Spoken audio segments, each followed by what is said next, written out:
आज आपका लेसन है मदर्स क्रैब्स प्लान। क्रैब जो होता है ना सी में, समुद्र में रहता है, एक वाटर एनिमल होता है। गूगल पे पिक देखना, डालना पिक ऑफ क्रैब, तो उसकी पिक आ जाएगी ना, फिर आपको पता चल जाएगा कौन सा होता है ये एनिमल। अब हम ये लेसन पढ़ेंगे। It is nearly 10 o'clock at night. Nearly मतलब लगभग, ठीक है। तो इस पूरी लाइन की हिंदी है कि रात के लगभग 10 बजे हैं।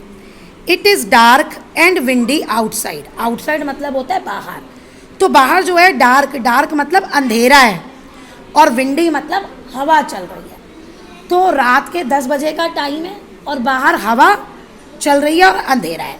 Neena and Naveen are already in bed. Neena और नवीन इन बेड मतलब होता है इंग्लिश में कि वो सोने जा चुके हैं, ठीक है। बेड में नहीं है, मीन्स वो सोने जा चुके हैं। जब आपकी मम्मी कहती है ना कि सोने जाओ रात को, तो उसकी इंग्लिश ये होती है go to bed. Their school is close for summer holidays. और उनके स्कूल जो हैं उनमें समर हॉलीडेज चल रही हैं। क्लोज मतलब बंद, इसलिए उनके स्कूल बंद हैं। देयर कजन्स, उनके cousin Suman and Mona are also staying with them. Them मतलब उनके साथ, स्टेइंग मतलब रहना।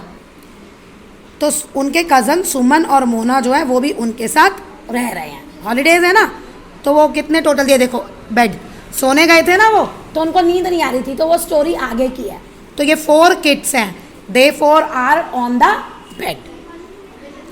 But Neena and Naveen are not sleepy. लेकिन नीना और नवीन को नींद नहीं आ रही है। Suman and Mona are also awake. Awake मतलब जागना। कहना यही चाह रहा है कि उन दोनों को भी नींद नहीं आ रही है, लेकिन इंग्लिश उसने अलग तरह से यूज़ की है। क्या यूज़ किया कि सुमन और मोना भी, ऑल्सो मतलब भी, वो भी जगे हुए हैं। सुमन सेज, अब सुमन कहती है let us ask aunty to tell us a story. कहती है चलो आंटी से, लेट अस मतलब चलो हम आंटी से कहते हैं कि वो हमें एक स्टोरी सुनाए। बच्चों को जब रात को नींद नहीं आती तो कहते हैं ना स्टोरी सुना दो, हमें नींद आ जाएगी। That's a good idea, Neena says. तो नीना ने कहा कि ये बहुत अच्छा आइडिया है। बुक में क्वेश्चन आते हैं ना, बुक पैक में, हु सेड टू हुम। अब ये वाला that's a good idea says Neena, तो मैं ये आपको बोल सकती हूँ that's a good idea. Who said these words, किसने ये बात कही, तो आप क्या लिखेंगे, नीना। आंसर में क्या आएगा, Neena. Next, they all go to Mrs Negi's bedroom.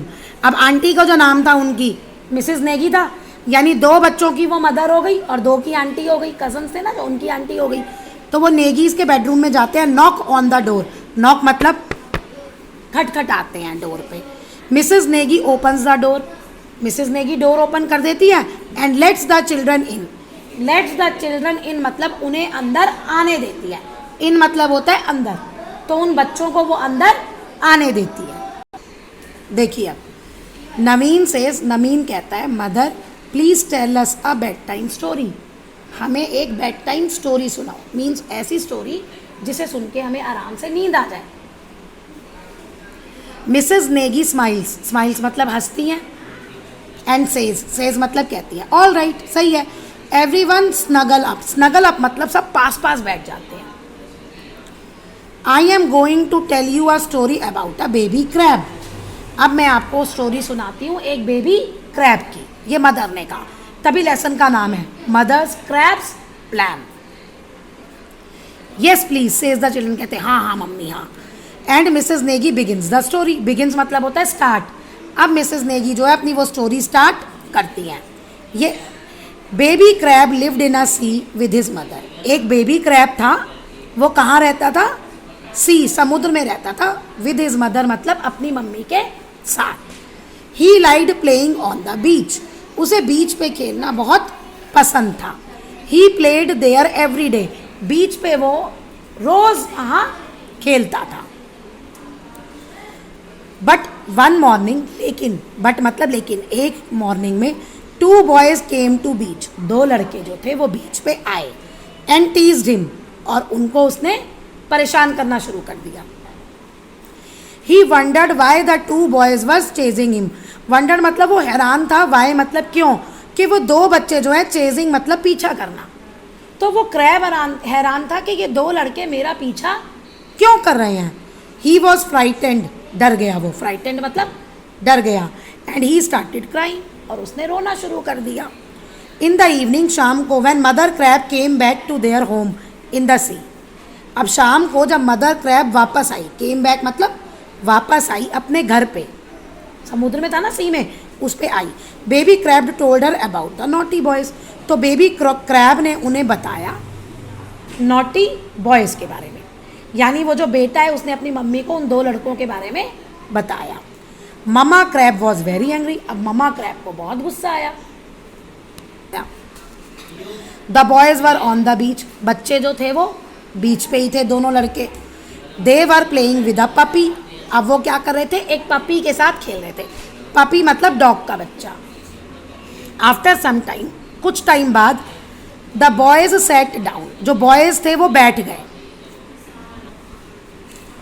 They saw big star fish, अब उन्होंने क्या देखा, बड़ी सी स्टार फिश देखी, ठीक है, स्टार्स की तरह लगती है वो star fish. They called their friend to join them, अब उन बच्चों ने ना अपने और दोस्तों को बुला लिया अपने पास। Mama crab wanted the boys to go away, अब मम्मा क्रैब जो चाहती थी वो चाहती थी कि बच्चे वहाँ से चले जाएं, क्योंकि वो बच्चे उसके बेबी क्रैब को परेशान कर रहे थे। She plan to teach them a lesson, तो उसने एक प्लान बनाया कि मैं इनको सबक सिखाऊंगी, इनको मज़ा चखाऊंगी। तो उसकी इंग्लिश क्या होती है, to teach them a lesson. She called all the big crabs, उसने क्या किया, सारे बड़े बड़े क्रैब्स को बुला लिया। They came out of their house in the rocks, rocks मतलब चट्टान, जो समुद्र होता है ना सी, उसके पास चट्टान होती है, तो वो सारे उस चट्टान पे आ गए बड़े बड़े crabs. She pointed out the naughties boys to the big crabs, big crabs को उसने ना, मदर क्रैब ने बिग क्रैब्स को बताया नॉटी बॉयज़ का, मतलब बिग क्रैब्स ने नॉटी क्रैब बॉयज़ की तरफ इशारा किया और बिग क्रैब्स ने वो देखा। Then she told them about her plan, तब उसने उन्हें बताया अपने प्लान के बारे में, सभी क्रैब्स को। The big crabs moves toward the boys quietly, अब ये जो बड़े बड़े क्रैब्स थे ना, वो उन लड़कों के पास धीरे धीरे चुपके चुपके जा रहे थे, क्वाइटली मतलब चुपचाप उनकी तरफ जा रहे थे, टुवर्ड्स मतलब उनकी ओर। सडनली, अचानक, one of the boys looked down, एक बच्चे ने नीचे देखा, and saw the big crabs crawling near their feet, और क्या देखा कि एक बड़ा सा क्रैब उसके पाँव के पास चल रहा है। रन, ही शाउटेड, वो चिल्लाया, भागो। The crabs are coming for